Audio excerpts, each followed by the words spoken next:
मी माझं सगळं आवरून काम घेतलं आणि त्यानंतर मग मी छान अशी देवपूजा केली, छोटीशी रांगोळी काढली, फुलापानाची कलरसुद्धा भरला त्यामध्ये.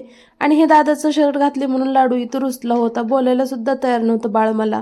त्यानंतर हे खरवस बनवलं होतं ना मी काल, तर ते छान असं फ्रीजमध्ये ठेवलं होतं आणि त्यात थोडंसं काढलेलं दिसतंय ना, ते तर काल जो बाई आल्या होत्या त्यांना मी दिलं होतं टेस्ट बघण्यासाठी.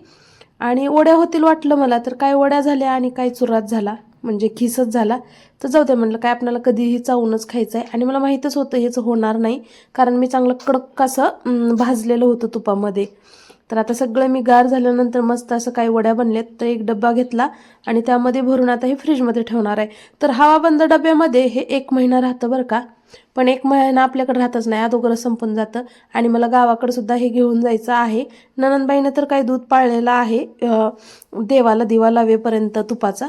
पण आम्ही सगळे बाकीजण खाणार आहोत. तर टेस्ट खूप